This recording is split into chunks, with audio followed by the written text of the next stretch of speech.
വാർത്തകൾ വിശദമായി നോക്കാം. സംസ്ഥാനത്ത് വൈദ്യുതി നിയന്ത്രണം തുടരുമെന്ന് KSEB തീരുമാനം. ഇന്ന് ചേർന്ന ഉന്നതതല യോഗത്തിൽ വൈകിട്ട് 6 മണി മുതൽ 12 മണി വരെ 30 മിനിറ്റിൽ താഴെ വൈദ്യുതി നിയന്ത്രണം ഏർപ്പെടുത്തും. ഈ വാർത്തയുടെ വിശദാംശങ്ങളുമായി ഞങ്ങളുടെ പ്രതിനിധി എസ് ശാലിനി ചേരുന്നു തിരുവനന്തപുരത്ത് നിന്ന്. ശാലിനി, നേരത്തെ അപ്രഖ്യാപിത പവർ കട്ടായിരുന്നു അല്ലേ? പക്ഷേ സർക്കാർ അതൊന്നും സമ്മതിച്ചിരുന്നില്ല. ആക്ഷേപം ഉയർന്നു വന്ന സമയത്ത് സർക്കാർ അതൊന്നും സമ്മതിച്ചിരുന്നില്ല. ഇപ്പോഴിതാ എന്തായാലും വൈദ്യുതി നിയന്ത്രണം ഏർപ്പെടുത്താൻ തീരുമാനിച്ചിരിക്കുന്നു. കാരണം സംസ്ഥാനത്ത് വൈദ്യുതി ഉപഭോഗം വർദ്ധിക്കുന്നു എന്ന ഒരു കണക്ക് പുറത്ത് വന്നിട്ടുണ്ട്. പക്ഷേ ഇതിൻ്റെയൊക്കെ പശ്ചാത്തലത്തിൽ വൈദ്യുതി നിയന്ത്രണം ഏർപ്പെടുത്താൻ തന്നെ തീരുമാനിച്ചിരിക്കുന്നു. എങ്ങനെയാണ് നിയന്ത്രണം, ശാലിനി?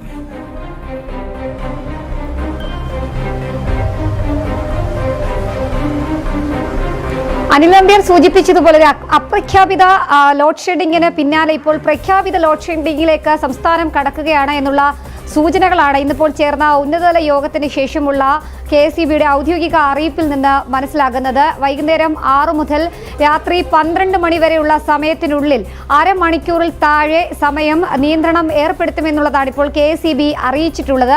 ഇത് സംബന്ധിച്ച നിർദ്ദേശങ്ങൾ അതായത് വകുപ്പ് ഉദ്യോഗസ്ഥർക്ക് അടക്കമുള്ളവർക്ക് നൽകുകയും ചെയ്തിട്ടുണ്ട്. പ്രധാനമായും ചൂട് കൂടിയ സാഹചര്യം, ആ സാഹചര്യത്തിൽ വൈദ്യുതി ഉപഭോഗം അത് സർവകാല റെക്കോർഡിലേക്ക് കടന്നിട്ടുണ്ട്. പുറത്തുനിന്ന് വൈദ്യുതി വാങ്ങാനുള്ള ശ്രമം KSEB അടക്കം നടത്തിയിരുന്നു. പക്ഷേ അതൊക്കെ പാളിയ സാഹചര്യത്തിൽ കൂടിയാണ് അപ്രഖ്യാപിതമായിട്ടുള്ള ലോഡ് ഷെഡിങ് കഴിഞ്ഞ ഒരാഴ്ചയിലധികമായി സംസ്ഥാനത്ത് നടന്നുകൊണ്ടുവരുന്നത്. ഇന്നിപ്പോൾ അത് പ്രഖ്യാപിത ലോഡ് ഷെഡിങ്ങിലേക്ക് കാര്യങ്ങൾ നീങ്ങുകയാണ്. അവർ പറയുന്നത് പ്രകാരമാണെങ്കിൽ 6 മണി മുതൽ രാത്രി 12 മണി വരെ ഉള്ള സമയങ്ങളിൽ അരമണിക്കൂറിൽ താഴെ, ഒരുപക്ഷെ അരമണിക്കൂർ വരെ ലോഡ് ഷെഡിങ് ഏർപ്പെടുത്തും എന്നുള്ളതാണ്.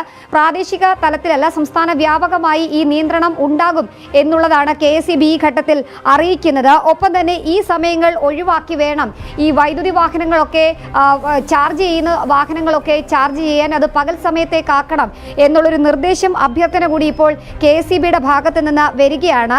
കൂടാതെ തന്നെ AC, ഇൻഡക്ഷൻ ഇതൊക്കെ ഉപയോഗിക്കുന്നതിലും കടുത്ത നിയന്ത്രണം പൊതുജനങ്ങൾ ഏർപ്പെടുത്തണം എന്നുള്ളതാണ് ഇപ്പോൾ KSEB അറിയിക്കുന്നത്. താപനില 24 മുതൽ 26 ഡിഗ്രി സെൽഷ്യസ് വരെ മാത്രമായിരിക്കണം AC-യിൽ ഉപയോഗിക്കേണ്ടത് എന്നുള്ളതാണ് ഇപ്പോൾ KSEB ജനങ്ങൾക്ക് നൽകിയിട്ടുള്ള നിർദ്ദേശം. അതുമാത്രമല്ല, മറ്റൊരു പ്രധാനപ്പെട്ട കാര്യം എന്നുള്ളത് electric heater, iron, washing machine, pump set തുടങ്ങിയവയുടെ ഉപയോഗം അത് പരമാവധി ഒഴിവാക്കണം. ഈ സമയങ്ങൾ, അതായത് പീക്ക് ലോഡ് സമയങ്ങളിൽ ഒഴിവാക്കണം എന്നുള്ളതാണ്. വൈകിട്ട് 6 മുതൽ 12 വരെയുള്ള സമയങ്ങളിൽ ഇത്തരം ഉപയോഗം കുറയ്ക്കണം എന്നുള്ളൊരു നിർദ്ദേശം കൂടി ഈ ഘട്ടത്തിൽ നൽകുന്നുണ്ട്. അത്യാവശ്യമല്ലാത്ത ലൈറ്റുകൾ, ഫാനുകൾ ഒക്കെ തന്നെ ഓഫാക്കി പൊതുജനങ്ങൾ കൂടി സഹകരിക്കണം എന്നുള്ളതാണ് ഇപ്പോൾ അറിയിക്കുകയും ചെയ്യുന്നത്. പ്രത്യേകിച്ച് തെരഞ്ഞെടുപ്പ് കഴിഞ്ഞതിന് തൊട്ടു പിന്നാലെ കഴിഞ്ഞ 10 വർഷം ലോഡ് ഷെഡിംഗ് ഇല്ലാത്ത കാലമാണ് എന്നുള്ള പ്രവചനമൊക്കെ അല്ലെങ്കിൽ പ്രഖ്യാപനങ്ങളും ഒക്കെ നടത്തിയ ഇടത് സർക്കാരിന്റെ കാലത്താണ് ഇപ്പോൾ വീണ്ടും ഒരു ലോഡ് ഷെഡിങ്ങിലേക്ക് സംസ്ഥാനം കടക്കുന്നത്. എന്തായാലും പ്രഖ്യാപിതമായി ഔദ്യോഗികമായി KSEBയുടെ ഭാഗത്ത് നിന്നും ഇതുമായി ബന്ധപ്പെട്ട അറിയിപ്പ് വരികയാണ്. ഇന്ന് ഉന്നതതല യോഗം ചേർന്നിരുന്നു. അതായത് പ്രതിസന്ധി പരിഹരിക്കാൻ എന്തൊക്കെ മാർഗങ്ങൾ തേടാം, ഒപ്പം തന്നെ ഏതൊക്കെ സാഹചര്യങ്ങളിലാണ് ഈ വൈദ്യുതി ഉപഭോഗം കൂടുന്നത്, അതിന് എന്തൊക്കെ തരണം ചെയ്യാൻ കഴിയുമെന്നതടക്കമുള്ള കാര്യങ്ങൾ ആലോചിക്കാനാണ് ഇന്ന് ഉന്നതതല യോഗം ചേർന്നത്. ഈ ഉന്നതതല യോഗത്തിന് ശേഷമാണ് സംസ്ഥാനത്ത് വീണ്ടും ലോഡ് ഷെഡിംഗ് നിയന്ത്രണം ഏർപ്പെടുത്താമെന്നുള്ള തീരുമാനത്തിലേക്ക് KSEB എത്തിയിട്ടുള്ളത്, ഔദ്യോഗികമായി അറിയിക്കുകയും ചെയ്യുന്നത്. അനിൽ നമ്പ്യാർ. സംസ്ഥാനത്ത് ഇതുവരെ അപ്രഖ്യാപിത പവർ കട്ടും ലോഡ് ഷെഡിങ്ങും ആയിരുന്നു. ഇന്ന് വൈദ്യുതി നിയന്ത്രണം ഏർപ്പെടുത്താൻ തത്വത്തിൽ KSEB തീരുമാനിച്ചിരിക്കുന്നു. ഇന്ന് ചേർന്ന ഉന്നതതല യോഗത്തിൽ, KSEBയുടെ ഉന്നതതല യോഗത്തിലാണ് ഈ തീരുമാനം എടുത്തത്. വൈകുന്നേരം 6 മണി മുതൽ രാത്രി 12 മണി വരെ 30 മിനിറ്റിൽ താഴെ വൈദ്യുതി നിയന്ത്രണം ഏർപ്പെടുത്തും.